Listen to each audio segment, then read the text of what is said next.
Hey everybody, and welcome back to How Not to RP-1. When we last left off this series, we were doing this, sounding rockets, over and over and over again. Lots of them. This is actually a bunch of stuff that I didn't get to do in Extra Life 2018, but I'll spare you some of it and just say that we launched a lot of sounding rockets, just to grind to make oh so many sounding rockets, to make money, basically. And after having done probably 20 or 30 more sounding rocket contracts, we actually had enough money to buy some engines. This was basically a maneuver to suck up time while we were waiting for early orbital rocketry and material science to unlock.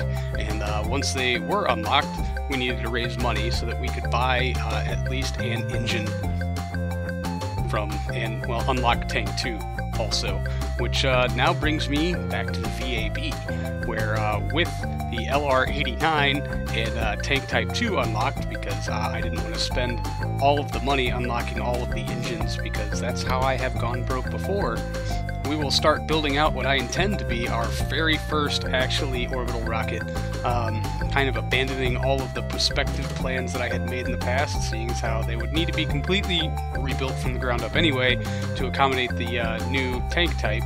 Tank 2 is about half the mass of Tank 1.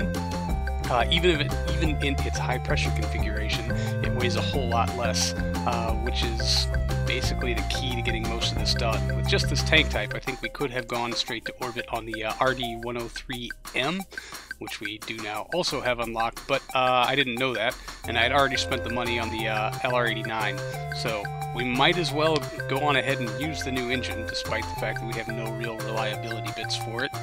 So we will build out basically what is going to be the orbital package. It's a single Aerobee engine, I think the XSR, anyway, upgraded Aerobee. We'll stick with that and get it built into a fairing. As this rocket progresses, we will probably switch out this fairing for a complete fairing and redo the package to something a little more easily modifiable, especially when it comes to doing contract runs with this thing. And our upper stage will be an RD-102, or the 103, just not the 103M. We're going to stretch this out to run for almost a minute, which is well below its rated runtime. Make sure we get our Separatrons on here so that we can properly ullage the motor. And then for a proper launch booster, we'll stretch the tank size out just a little bit. I think currently it's at 2 meters. We'll end up taking that back down because it ends up looking kind of awkward. And runtime configurations, basically, for our new engine. Ta-da! There it is. And we'll size down this tank just a little bit, throw on some LR-101s for gimbal, and then we're almost ready to test. There's our tank sizing down. We'll stretch this out to accommodate for runtime.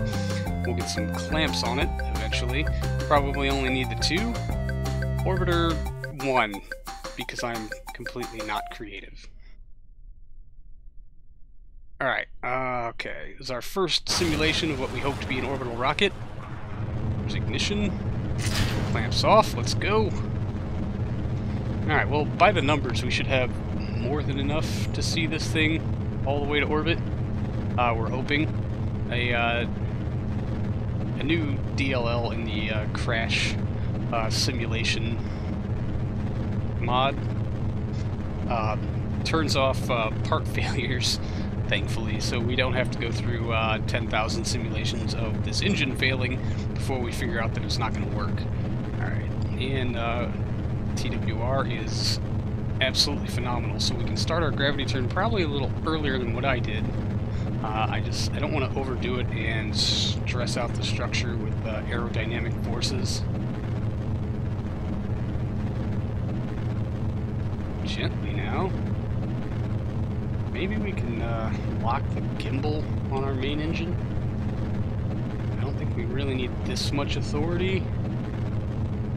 Yeah, even with SAS, it's trying to wiggle away from me just a little bit. Not too hard to keep it reined in.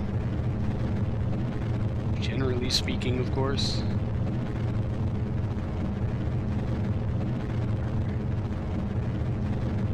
Still 40 seconds from stage 7. Oh man, we're actually going in real time. This is something I've not experienced in a very long time. It's 75 kilometer apogee. I should be way lower in this gravity turn than this.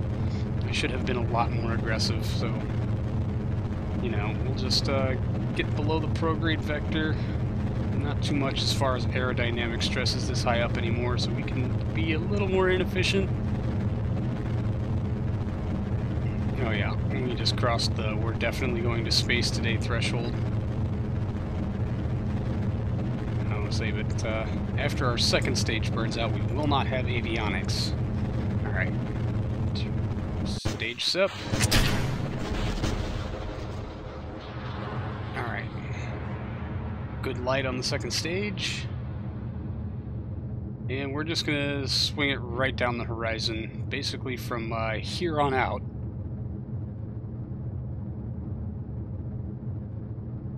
Wow, that G load. 10, 11 Gs, 12, 13 Gs, 14 Gs, 18. Are we going to hit? Yep, there's 22, 25, and shutdown. Alright, well, we're going to coast until we're in space proper. All we have to do is basically go right down the horizon. We're probably going to lose a degree or two in the time it's going to take us to get there. 140. Stage. Oh. Okay. This has to be a staging error. Yeah, let's restart this. And we'll just speed through a little bit of this. A quick adjustment on the staging. Light of the engine, and another solid liftoff. Of course, no failures here in simulations anymore, so of course it's going to be a solid liftoff. Tried to arc it in a little bit more aggressively this time, hoping that we would be a little bit more efficient in our path to orbit, seeing as how we have some margin, but I'd like to use it for, you know, like sciencey bits. So if we could get to orbit with a bunch left over, that would make me extra happy. Alright, and coming up on first stage burnout, separation, solid light on our second stage engine, and then a good hard push past 20 Gs before our stage SEP. We will again coast ourselves up to sometime in space before lighting our third stage and moving for orbit. Alright. That thing's red. It weirded me out. I thought maybe we had a failure, but I don't know. It's not the menu to check. Oh. Staged a little. Sepratron motors. I staged them off a little too fast. It gave us some very off-center wiggling. And it looks like we're mostly burning back down, which is not terrible considering our time to apogee. 2,200 meters per second left in this stage. Maybe. Absolutely gorgeous shot of sunrise, though, but I'm just going to sit here with my fingers crossed, because there's literally nothing I can do right now to make this any better. Ooh, kilometer per second. Perigee coming up pretty quick. Camera change. Oh, come on now. Wow, that is one hell of a camera change. Flame out. 124 by 4.43 million meter. Not technically in orbit. Restart. Vert to launch. Okay, attempt 3. Let's... Yeah, this separation needs to go up here. These clamps need to go above here. So let's think about this for a second. SAS on, throttle to full, ignition. Clamps off. Alright, so maybe not quite as aggressive as last time, but more aggressive than the first time. And don't stage off the Separatrons until they're done with their burn.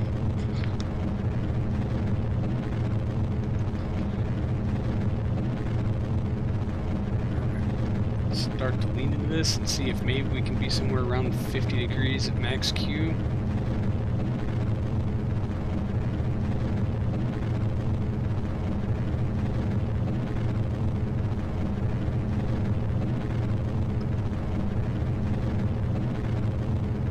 Coming up on Mach 1.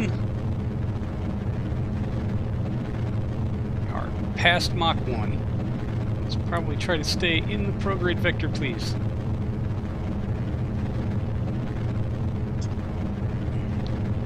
This should be right around our max Q. Oh god, we're low. Yeah, it's buffeting around just a little bit. A little bit more than I'd like. Alright, don't fight me, man. Come on. You're a really cheap, easy rocket. Please just make it to orbit.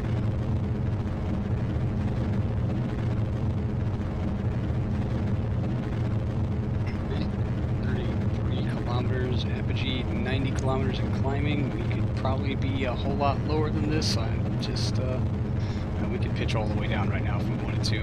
Not enough air to cause aerodynamic stresses, just inefficiencies.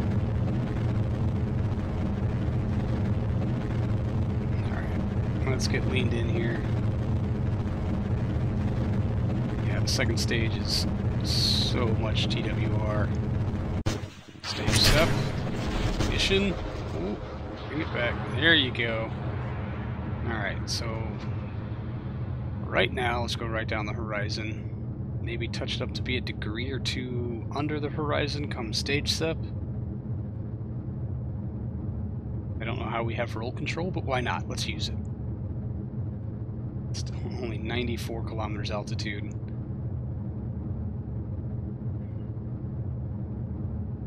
Alright, get a degree or two under, coming up on flame out. There it is. Now we coast. So far looking pretty good. So long as the staging doesn't screw up, I think we're angled pretty well. I wonder if I should just write it the entire 3 minutes to get us to apogee.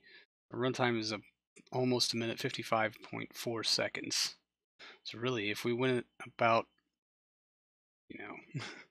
27 and a half seconds or so. Alright, we're in space. Let's just let this roll for a little while longer.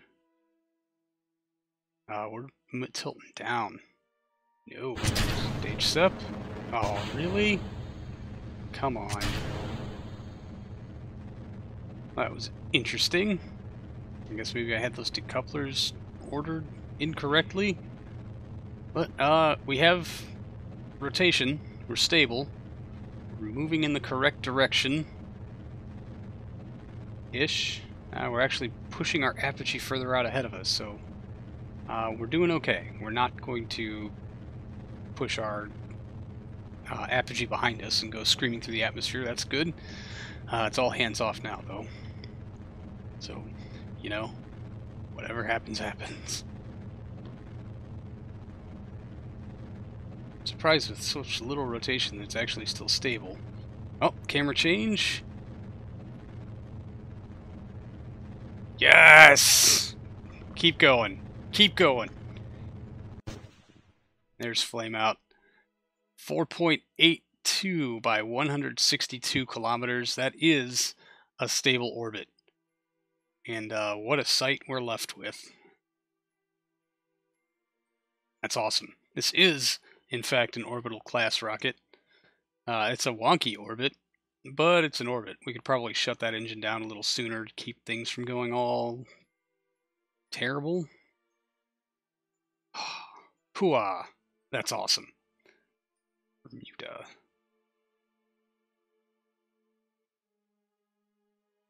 I can dig it. So, this can, in fact, put this little guy into orbit. Oh, that's awesome. Alright, terminate. VAB. And back now in the VAB. We need to, one, paint this tool to tool the tanks, we're going to make some changes first. We're going to stretch out the second stage, stretch out the first stage, because I do intend on carrying a scientific payload, at least these first couple of flights. We're just going to jam-pack it with absolutely everything we can, because, you know, hey, why not? I'm sure there will be a contract for a polar orbit in there somewhere, so we'll just hopefully hit all the biomes. So yeah, we should move that out of the way so that we can get an accurate gauge on how our instruments are affecting our weight balance. That is something that we'll have to take into consideration. Even on a spin stabilized vehicle, it does matter, I guess. We want it to be as little oscillating as possible. So a good bit of effort was spent trying to balance these scientific experiments out. As you can see right now, it wasn't going particularly well, but I'm so very thankful that I have RCS Build Aid here to tell me how screwed up everything actually is when trying to get all this positioning correct. That magnetometer boom thing is really what's throwing us off.